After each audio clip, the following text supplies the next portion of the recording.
하나님, 4월의 셋째 주일 4월 18일 주일 2부 예배 가운데 함께하여 주시고, 오늘도 하나님이 성령께서 우리의 심령을 변화시켜 주시옵소서. 오늘도 하나님을 열망하는 마음으로 나왔습니다. 하나님, 귀한 말씀을 통하여 또 기도와 찬양을 통하여 우리 성령께서 이 시간 임재하여 주시옵소서.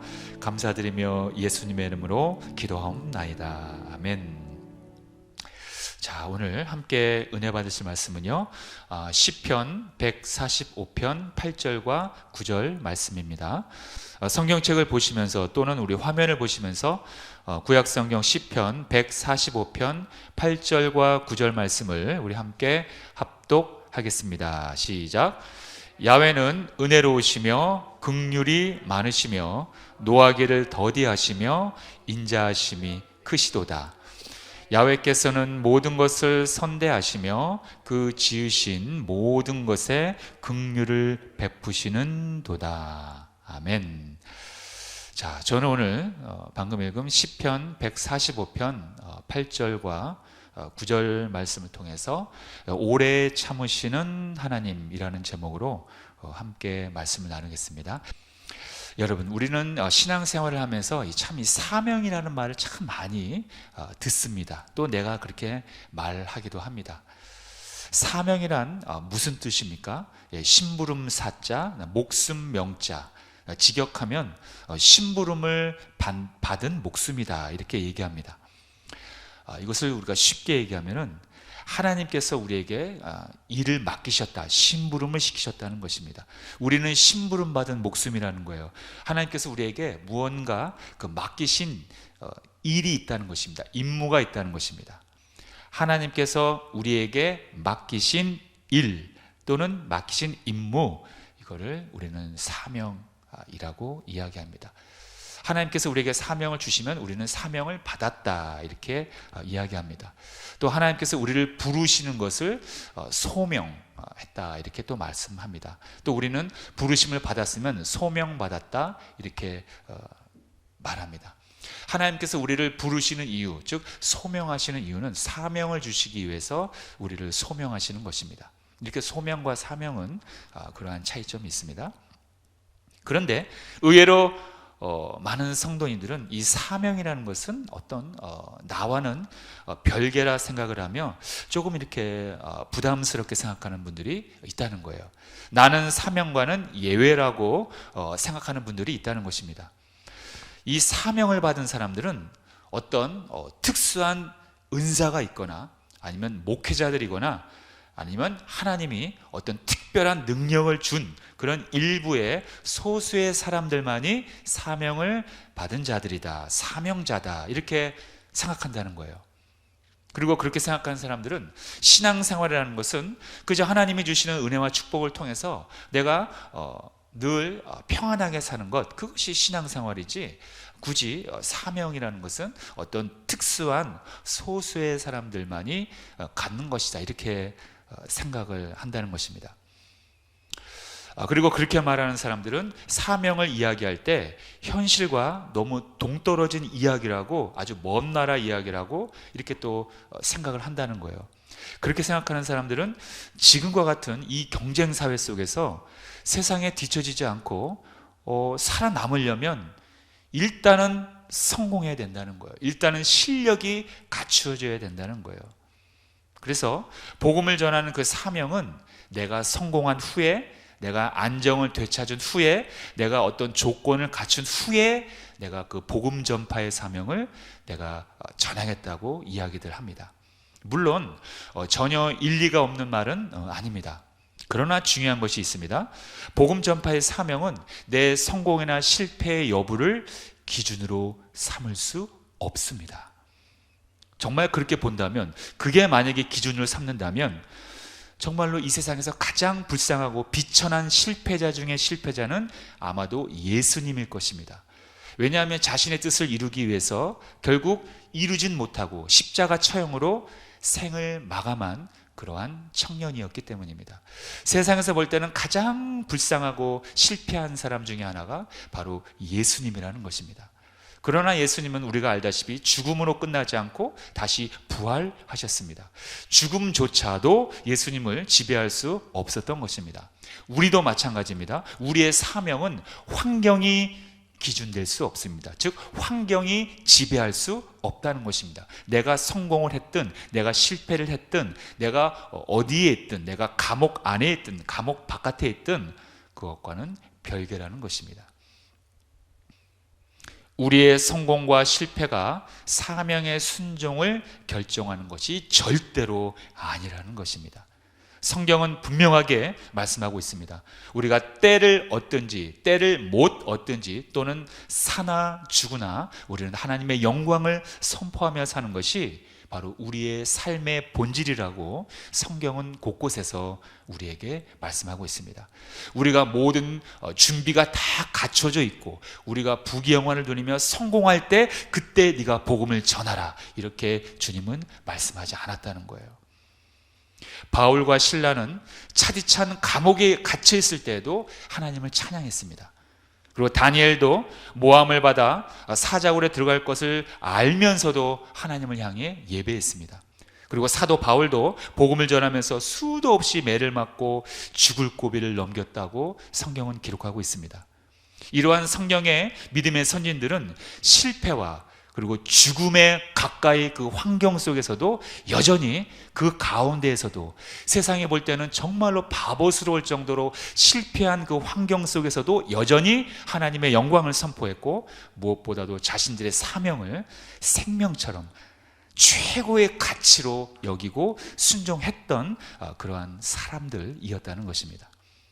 그리고 오늘 사명의 완수자 또 한 사람을 여러분들에게 소개시켜 드리고자 합니다. 그 사람은 바로 모세입니다.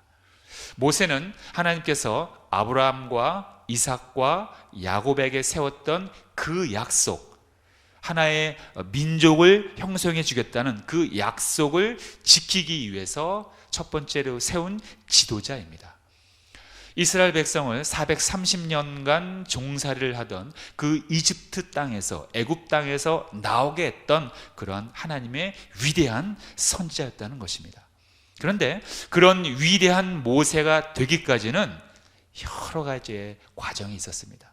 그런 위대한 지도자 모세가 되기까지는 하나님의 인내와 하나님의 오래 참으심과 인도하심이 있어야만 했었다는 사실을 우리는 반드시 알아야 한다는 것입니다.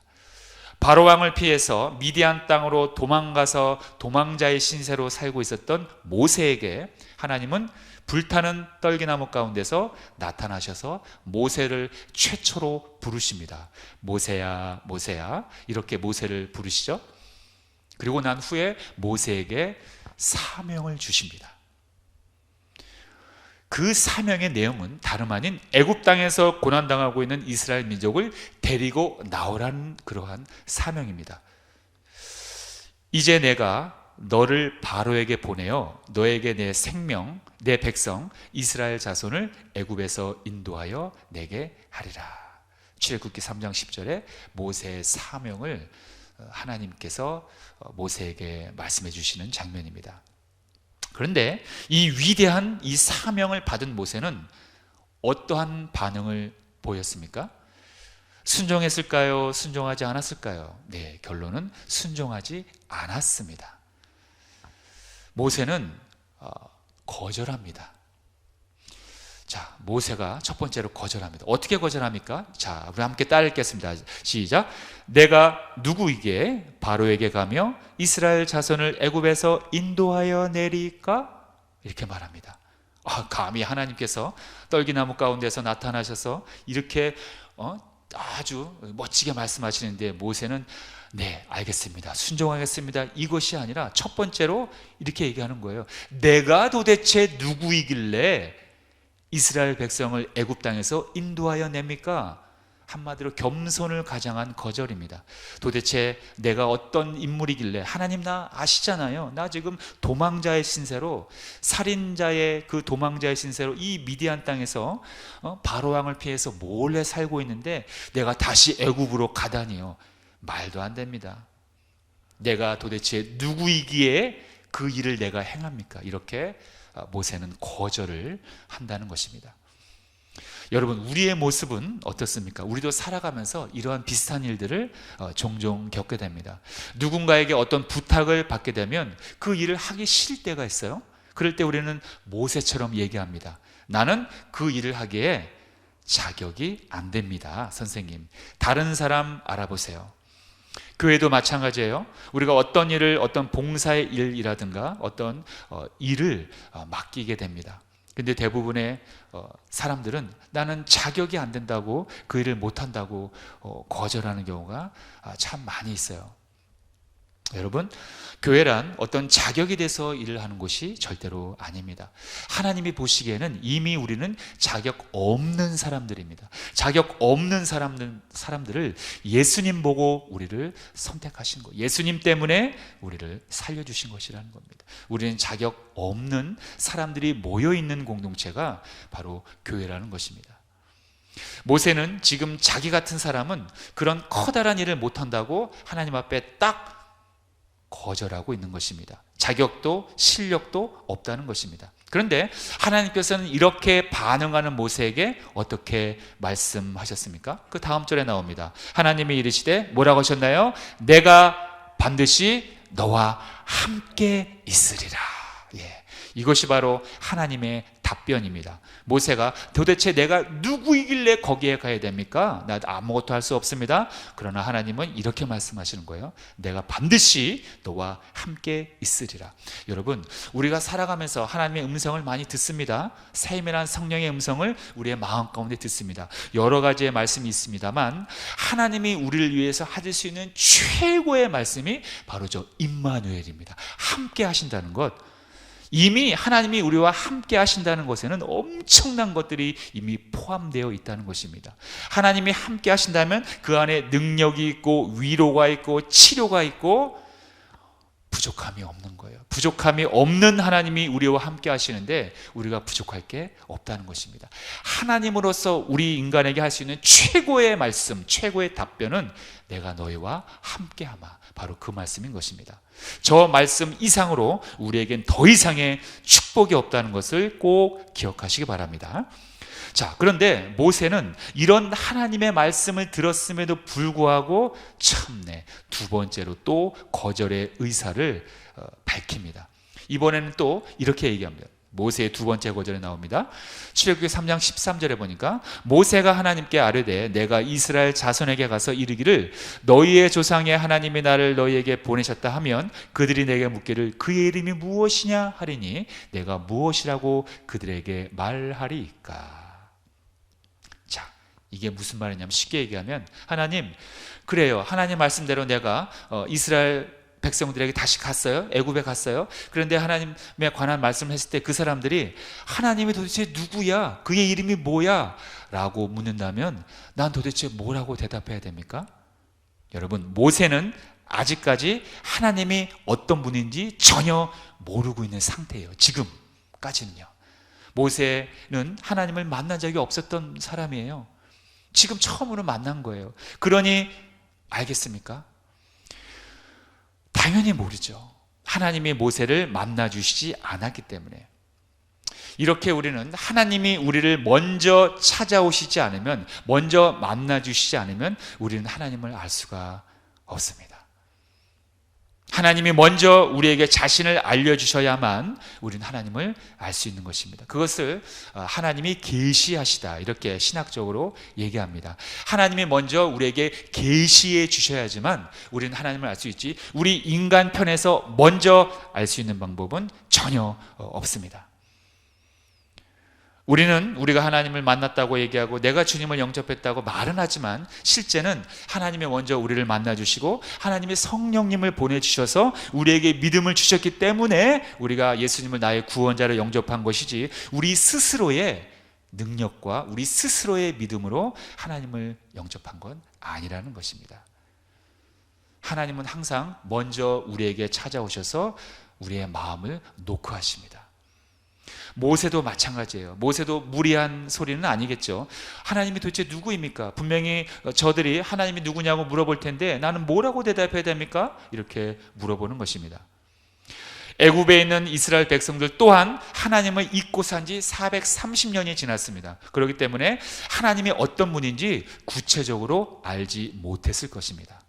그러나 하나님은 이러한 모세에게 말씀해 주십니다. 그런데 하나님이 무엇부터 말씀해 주셨을까요? 그것은 당신의 이름, 당신의 존재에 관한 그 이름을 말씀해 주십니다. 자, 이렇게 말씀하십니다. 하나님이 모세에게 이르시되 나는 스스로 있는 자이니라. 또 이르시되 너는 이스라엘 자손에게 이같이 이르기를 스스로 있는 자가 나를 너희에게 보내셨다 하라. 하나님은 스스로 있는 자, 야훼 하나님이신 것입니다. 이 스스로 있는 자라는 말은요, 엄청난 많은 의미가 내포되어 있습니다. 스스로 존재한다는 사실은 그 어떤 다른 존재로부터 도움이 필요 없다는 것입니다. 항상 스스로 자존하시는 분이라는 것입니다. 그 어떤 존재에게 속한 분이 아니라는 거예요. 모든 원인의 최초의 원인이 바로 하나님이시라는 것입니다. 또한 하나님은 한시적으로만 계시는 분이 아니라 영원부터 영원까지 계시는 스스로 존재하시는 분이라는 것입니다. 하나님의 이러한 전지전능하심을 모세는 그동안 몰랐다는 거예요. 아직까지 모세는 하나님의 어떤 분인지 자세히 모르고 있습니다. 이제 알아가고 있겠죠. 자, 그런데 모세는 이 두 번째 거절에 의해서 또다시 세 번째로 하나님을 의심하며 사명에 대한 거절의 의사를 또 하나님 앞에 보입니다. 이렇게 얘기하는 거예요. 모세가 대답하여 이르되 그러나 그들이 나를 믿지 아니하여 내 말을 듣지 아니하고 이르기를 야훼께서 내게 나타나지 아니하셨다 하리이다. 모세는 이렇게 얘기하는 거예요. 하나님, 내가 이스라엘 백성들한테 가서 하나님에 대해서 얘기하고 그렇게 해도 안 믿을 거예요, 저 사람들이. 그리고 내가 만난 하나님은 그 하나님이 아니라고 그 사람들이 말할 거예요. 이렇게 얘기하는 겁니다. 이렇게 모세는 사람들이 자기 말을 믿지 않고 하나님도 나타나지 않았다고 말할 것이라고 하나님한테 의심하며 덧붙입니다. 이때 하나님은 어떻게 반응하십니까? 우리가 다 알고 있는 그 유명한 세 가지의 기적을 보여주십니다. 첫 번째 기적이 뭐였습니까? 모세가 들고 있는 그 지팡이가 뱀으로 변하는 그러한 이적을 보여줍니다. 그리고 모세가 그 뱀의 꼬리를 잡으니까 다시 그 뱀이 지팡이로, 원래 지팡이로 변하게 되는 이적을 보여준다는 거예요. 그래서 하나님은 그 지팡이의 이적을 그들에게 보여줘라. 그러면 그들이 믿을 것이다. 이렇게 이야기합니다. 그리고 또 두 번째의 이적을 보여주십니다. 그것은 모세의 손이 품에 넣었더니 그 손이 나병이 생기는 그러한 아주 질병에 걸린 손으로 변하고 다시 꺼낼 때는 정상으로 변하는 그러한 이적을 보여주십니다. 모세야, 그 기적을 그들에게 보여주면 저들이 너의 말을 믿을 것이다. 그래도 믿지 않는다면 이 마지막 세 번째 기적을 보여주어라. 세 번째 이적은 무엇이었습니까? 나일강에 있는 물을 떠다가 땅에 부어라. 그러면 그 땅에 부었던 물이 피로 변할 것이다. 모세의 지팡이가 뱀으로 변하는 이적. 그리고 두 번째는 모세의 손이 품 안에 넣었을 때는 나병이 생기고 다시 꺼낼 때는 정상으로 변하는 이적. 세 번째는 나일강의 물을 떠다가 땅에 부었는데 그 물이 피로 변하는 이적. 이 세 가지의 이적을 하나님께서는 모세에게 그 능력을 부여해 주신 것입니다. 그리고 너희 이스라엘 백성들이, 그리고 바로 왕이 네 말을 안 듣는다면 이 이적을 보여줘. 그러면 저들이 나를 믿을 것이다. 네 말을 믿을 것이다. 이렇게 이야기했던 것입니다. 여러분, 그 이집트, 애굽은요, 애굽에 섬기는 그 신이 뱀신입니다. 뱀신. 그러므로 모세의 지팡이가 뱀이 되고 또 뱀이 지팡이가 된다는 것은 애굽 사람들이 섬기는 그 뱀신을 사로잡을 수 있는 그 주권자가 하나님이시라는 것을 말씀하는 것입니다. 또 애굽 사람, 그때 당시에 애굽이 전 세계 가운데 가장 강대국이 될 수 있었던 그 이유가 무엇입니까? 바로 나일강 때문입니다. 그 나일강에 있는 물을 떠다가 이 사람들이 농사를 짓고 나라가 부강하게 된 거예요. 그런데 그 나일강의 물을 떠다가 땅에 부으니 그 물이 피로 변했다는 것은 나일강조차도 하나님의 주관하에 있다는 것입니다. 모세의 손이 품 안에 있을 때는 나병이 생기고 다시 꺼낼 때는 정상으로 변했다는 것은 바로 이스라엘 백성들을, 나병에 걸린 것과 같은 그 이스라엘 백성들을 다시 탈출시켜 주겠다, 이렇게 하나님이 의미가 있는 것입니다.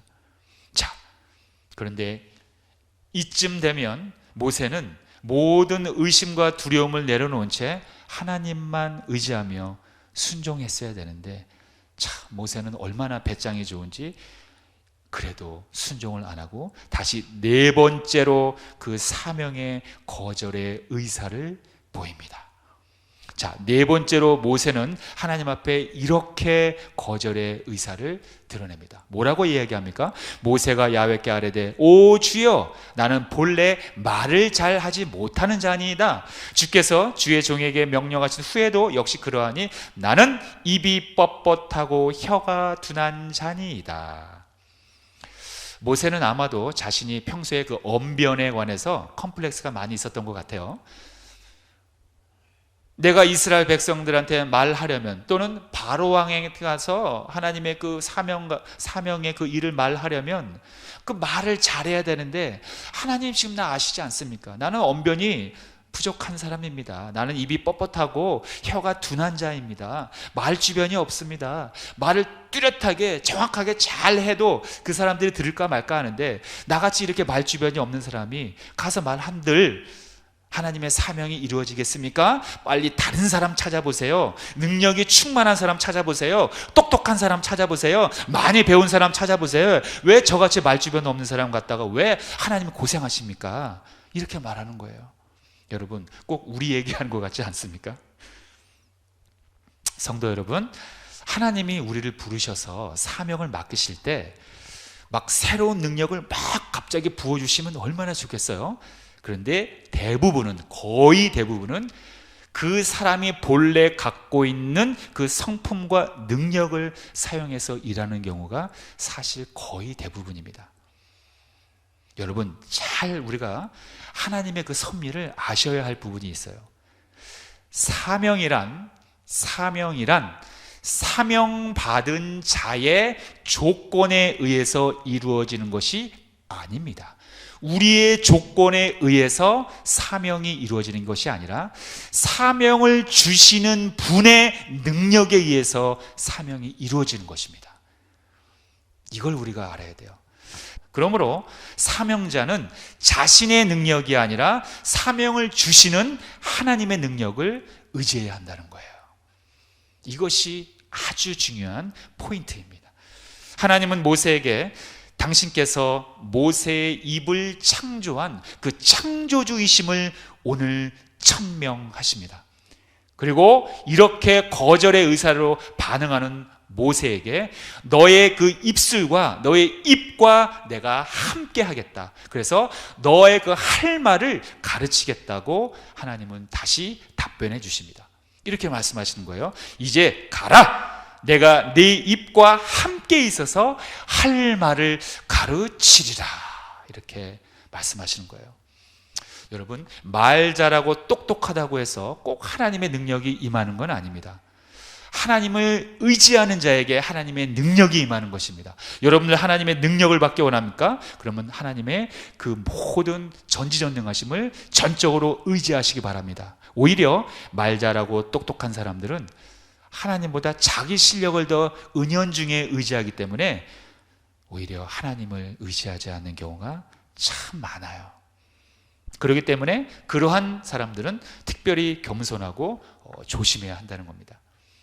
자, 이제 이쯤 되면 모세가 하나님, 제 생각이 짧았습니다. 이제야 내가 순종하겠습니다. 하나님은 정말 전지전능하신 분이군요. 하나님이 저와 함께 한다면 나의 이런 모든 부족한 면들을 다 채워줄 수가 있었군요. 그동안 제가 몰랐습니다. 하나님 도와주셔서 감사합니다. 이제 애굽으로 가서 저 고통당하는 나의 히브리 민족 저 백성을 내가 구출해내서 하나님의 약속한 땅, 그 가나안 땅으로 이주시켜 내가 하나님을 섬기는 그런 위대한 민족으로 내가 거듭나게 하겠습니다. 이렇게 말해야 정상인데 모세는 마지막으로 5번째죠. 더 한번 거절의 의사를 밝힙니다. 참 모세도 성격이 대단한 것 같아요. 자, 모세의 5번째 거절입니다. 어떻게 거절합니까? 아주 쐐기를 박습니다. 모세가 이르되 오 주여 보낼 만한 자를 보내소서. 야, 정말 모세도 정말 대단한 모세입니다. 성격 한번 끝내줍니다. 하나님이 이렇게까지 이적도 보여주시고 이렇게까지 함께 한다고 4번씩이나 모세에게 말을 했건만 모세는 여태까지 했던 말은 다 수포로 돌아가고 오 주여 보낼 만한 자를 보내소서. 그런데 하나님은 이때 진노하십니다. 하지만 진노하셨다고 해서 모세에게 벌을 주시지는 않습니다. 역시 하나님은 끝까지 오래 참으십니다. 인내하십니다. 그리고 하나님은 모세에게 너 형 아론을 내가 준비시켰다. 걱정하지 마. 너가 말 못한다고 했지? 물론 할 말을 가르치지만 네가 말이 자꾸 말 더듬고 언변이 부족할 걸 알고 말 잘하는 네 형 아론을 내가 너한테 동역자로 붙여주시겠다고 약속하십니다. 14절 야훼께서 모세를 향하여 노하여 이르시되 레위 사람 네 형 아론이 있지 아니하냐. 그가 말 잘하는 것을 내가 아노라. 그가 너를 만나러 나오나니 그가 너를 볼 때에 그의 마음에 기쁨이 있을 것이라. 너는 그에게 말하고 그의 입에 할 말을 주라. 내가 네 입과 그의 입에 함께 있어서 너희들이 행할 일을 가르치리라. 그가 너를 대신하여 백성에게 말할 것이니 그는 네 입을 대신할 것이요 너는 그에게 하나님같이 되리라. 자, 아론은 모세의 형이었습니다. 그런데 아론은 그냥 애굽 땅에서 살고 있었죠. 애굽 땅에서 이스라엘 백성들과 함께 살고 있었습니다. 그러나 모세의 입술을 대신할 것이고 모세는 아론에게 마치 하나님같이 될 것이라고 하나님께서 말씀하시는 장면입니다. 여기까지 하나님께서는 모세에게 역하네요. 인내하시는 거예요. 오래 참으시는 거예요. 여러분, 하나님께서 여러분에 대해서 이렇게 모세에게 오래 참으셨던 것처럼 여러분들에게도 오래 참고 인내하시고 계시다는 걸 여러분 느끼고 계십니까? 저는 많이 느껴요. 저는 굉장히 많이 체험하고 느낍니다. 하나님 참 인내심이 대단하시구나. 그리고 오래 참으시는구나. 정말로 오래 참으시는구나. 우리는 모세의 이 5번의 거절을 통해서 바로 나의 모습을 발견해야 합니다. 그리고 그럼에도 불구하고 모세를 오랫동안 참으시고 끝까지 아주 끝까지 인도하시는 하나님을 바로 내 삶에서 만나야 된다는 거예요. 여러분, 우리가 사랑은 무엇이라고 했습니까? 성경에서 사랑은 오래 참는 것이라고 했어요. 하나님은 오래 참으시는 분입니다. 왜냐하면 하나님은 그 본질 자체가 사랑이시기 때문입니다. 그리고 우린 그러한 하나님의 자녀들이라는 거예요. 그렇다면 우리들도 오래 참아야 됩니다. 하나님께서 우리에게 오래 참으시는 것처럼 우리도 가정을 향해서, 자녀를 향해서, 이웃을 향해서, 많은 사람들 향해서 우리가 인내하며 바로 복음 전파의 사명을 우리가 이루어야 한다는 것입니다. 여러분들에게도 하나님은 분명히 여러 번 부르셨을 것입니다. 하나님이 떨기나무 가운데서 모세야 모세야 이렇게 부르셨던 것처럼 아무개야 아무개야 내 사명을 이루어다오, 이렇게 분명히 부르셨을 것입니다. 우리는 어쩌면 그때마다 하나님 도대체 내가 누구이길래 나를 부르십니까? 나 말고 더 실력 좋은 사람, 더 공부 잘한 사람, 더 능력이 뛰어난 사람, 더 은사가 충만한 사람, 더 말 잘하는 사람 많지 않습니까? 그 사람 보내세요. 나는 실력도 없고 능력도 없고 가진 것도 없고 특별한 재주도 없고 은사도 없습니다. 성격도 아주 나빠요. 뭐 나 같은 사람을 사명을 주십니까? 이렇게 말씀하시진 않았습니까? 이렇게 답변하시진 않았습니까? 만약에 여러분들이 그렇게 생각하고 또는 답변하셨다면 그것은 하나님의 주권적인 선택을 무시한 겁니다. 하나님의 이스라엘을 향한 계획 가운데 첫 번째 지도자로 삼았던 모세, 출애굽기의 중심 인물 모세, 위대한 하나님의 종 모세, 바로 그러한 위대한 모세는 바로 이렇게 한 번에 순종했던 사람이 아니었다는 거예요. 우리처럼 말이죠. 어쩌면 우리는 지팡이를 들고 홍해바다를 갈라지게 했던 멋진 그 모세의 모습만 기억하는 건 아닐까요? 그러나 모세는 그러한 위대한 모세가 되기까지는 바로 하나님의 오래 참으심과 인도하심이 있었다는 걸 우리는 꼭 기억해야 합니다. 바로 이 자리에 저와 여러분들이 오늘 이 예배를 드리기까지 하나님께서 역시 오래 참으시고 사랑으로서 우리를 품으셨기 때문에 우리가 오늘 이 자리에 앉아 있는 것입니다. 출애굽기의 주인공은 모세가 아니라 모세를 모세답게 만든 하나님이 바로 출애굽기의 주인공입니다. 마찬가지로 우리 인생의 주인공은 내가 아니라 바로 나를 나로 만든, 나를 그리스도인으로 만든, 나를 성도로 만든 하나님이시라는 것을 우리는 반드시 깨닫고 명심해야 합니다. 하나님께서 내 인생을 책임져 주신다는 그 믿음, 내가 부족할지라도 하나님께 함께 하심으로 말미암아 내 인생을 끝까지 도와주시고 책임져 주신다는 그 믿음만 있다면 우리는 결코 좌절하지 않을 수 있습니다. 우리는 결코 낭망하지 않을 수 있습니다. 우리는 결코 죄짓지 않을 수 있습니다. 그리고 우리는 날마다 그동안 잃어버린 감사와 찬양을 올려드릴 수 있는 것입니다.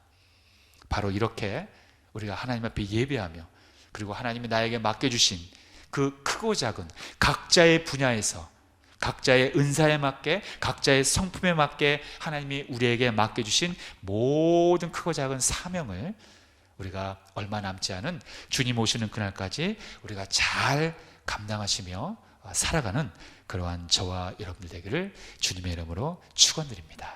자, 기도하겠습니다. 할렐루야. 좋으신 아버지 하나님 감사합니다. 사명이란 무엇입니까? 그것은 하나님이 우리에게 맡겨주신 그 임무를 말합니다. 그런데 우리가 때로는 그것이 너무나 부담스럽고 나에게는 능력이 없는데 왜 이런 걸 나한테 하나님이 맡기셨을까라고 우리가 궁금해하거나 또는 순종하고 싶지 않을 때가 있음을 고백합니다. 그러나 하나님은 모세에게 말씀하셨듯이 분명히 우리에게도 말씀하십니다. 내가 너와 함께 하리라. 하나님, 그 말씀을 우리가 마음판에 새기며 이 험악하고 우리를 끝까지 넘어뜨리려 하는 그 원수마귀의 그 속삭임 가운데서 승리하며 살게 하여 주시옵소서. 오직 주님의 그 사랑과 그 오래 참음에 우리가 붙들림 바 되어 하나님, 이 어렵고 혼탁한 세대를 넉넉히 승리하며 살게 하여 주시옵소서. 우리가 붙잡아야 할 그것 오직 한 가지 있다면 그것은 바로 주님의 은혜입니다. 예수님의 이름으로 기도하였사옵나이다. 아멘. 다시 한번 오직 주의 사랑에 매여 우리 함께 찬양하시면서 기도하는 시간 갖도록 하겠습니다. 오직 주의 사랑에 매여